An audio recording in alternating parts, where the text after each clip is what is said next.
जय भीम नमो बुद्धाय। वळूया आजच्या बातमीपत्राकडे। अखिल भारतीय भिक्खू संघ, सर्वपक्षीय आंबेडकरवादी पक्ष संघटना व आंबेडकरवादी बहुजन विकास समितीच्या वतीने जाहीर निवेदन देत आहोत की आपल्या ऐतिहासिक जागतिक अजिंठा बौद्ध लेणीला जाणाऱ्या हर्सल टी पॉइंट या मुख्य चौकात विश्वाला शांतीचा संदेश देणाऱ्या महाकारुणिक तथागत गौतम बुद्ध यांचा भव्य पुतळा बसविण्यात यावा या मागणीचे निवेदन आज जिल्हाधिकारी कार्यालयात जिल्हाधिकारी दिलीप स्वामी यांना देण्यात आले। यावेळी पूजनीय भदंत विशुद्धानंद बोधी महाथेरो भंते संघप्रिय दीपक निकाळजे व मोठ्या प्रमाणावर भिक्खू संघ आंबेडकरवादी भीमसैनिकांची उपस्थिती होती।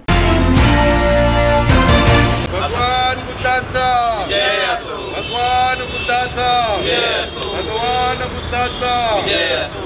औरंगाबाद शहरातील हर्सुल टी पॉइंट येथे म्हणजे जो अजिंठा बौद्ध लेणीला जाणारा मुख्य मार्ग आहे त्या ठिकाणी या विश्वाला शांततेचा संदेश देणारे महाकारुणिक तथागत भगवान गौतम बुद्ध यांचा भव्य पुतळा बसला पाहिजे ही आंबेडकरी समाजाची गेल्या अनेक वर्षापासून मागणी आहे व या मागणीसाठी असंख्य आंदोलने आंबेडकरी समाजाने रस्त्यावर उतरून केलेली आहेत, परंतु शासनाला अद्यापपर्यंतही जाग आलेली नाही।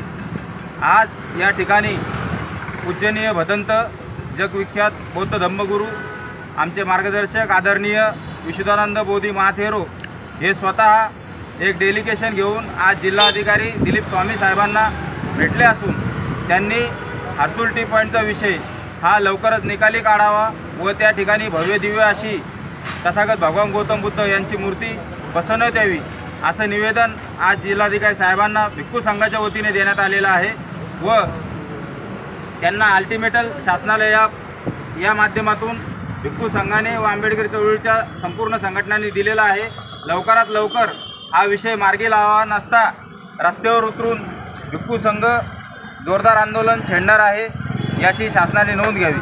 औरंगाबादचं नाव जगाच्या इतिहासामध्ये गाजण्याचं कारण फक्त अजिंठा लेणी, वेरूळची लेणी, औरंगाबादची लेणी ह्या प्रसिद्ध लेण्यांमुळे औरंगाबादचं नाव जगाच्या इतिहासामध्ये अमर झालेलं आहे। जगामधून थायलंड, श्रीलंका, जपान, नेपाळ या 80 देशातून लोक औरंगाबादला येतात। आमच्या एअरपोर्टचं उत्पन्न वाढलं, औरंगाबादच्या कलेक्टरचं जो काही टॅक्स आहे तो वाढला, तर हे सर्व काही अजिंठा वेरूळच्या लेण्यांमुळे विदेशी लोकांचं चलन या ठिकाणी मोठ्या प्रमाणात आलेलं आहे आणि औरंगाबाद शहर हे बुद्धमय होतं, कारण विद्यापीठच्या बाजूला जी बुद्ध लेणी होती त्या बुद्ध लेणीतील असंख्य भिक्षू लोक या संपूर्ण औरंगाबाद त्यावेळी जी खडकी होती त्या खडकी गावामध्ये विचरण करत होते आणि म्हणून औरंगाबादच्या त्यावेळेस कानाकोपऱ्यांमध्ये अनेक ठिकाणी बुद्धाच्या मूर्त्या असू शकतील। आज एक छोटीशी मागणी घेऊन आम्ही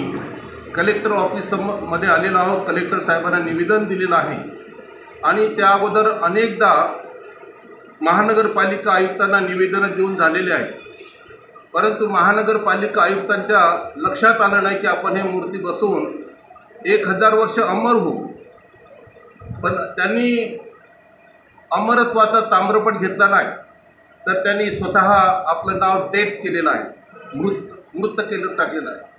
कारण भगवान बुद्धाला विरोध म्हणजे त्या ठिकाणी आपलं स्वतःचं डेट करण्यासारखं।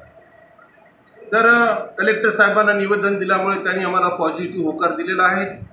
ह्या दोन्ही गोष्टीमुळे आम्ही लवकरच इथं बुद्धाचा पुतळा भव्य स्वरूपामध्ये बसवणार आहोत, कारण जे काही लोक विदेशातून येतात ते एअरपोर्टला उतरतात आणि एअरपोर्टवरून सरळ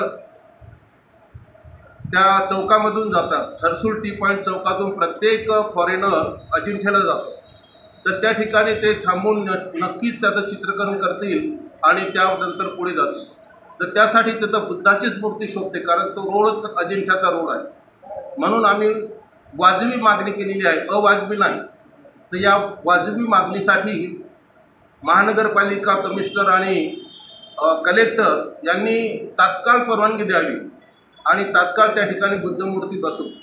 नाही दिली तर भिक्खू संघ पुढचं पाऊल मोठं उचलतील, त्याला जबाबदार हे दोघंच लोक राहतील। तर त्यासाठी हे आम्ही भिक्खू संघ त्यांना अगोदर सूचित करत आहोत, अगोदर रिक्वेस्ट करत आहोत, विनंती करत आहोत। हात जोडून विनंती केलेली आहे, भिक्खू संघाने निवेदन दिलेले आहेत आणि लवकर जर त्याचे परिणाम नाही झाले तर त्यांना मात्र त्याचे चुकीचे वाईट असे परिणाम दिसून येतील. म्हणून भिक्खू संघ काही मागे हटणार नाही, तर ताबडतोब त्यांनी हे पुढचे पाऊल उचलावेत आणि भिक्खू संघाचे आशीर्वाद घ्यावेत, भगवान बुद्धाचे आशीर्वाद घ्यावेत आणि त्या ठिकाणी नेव्हर डेट होण्यासाठी, कधीच मृत न पावण्यासाठी अमर व्हावे, हे आशीर्वाद आहे. धन्यवाद.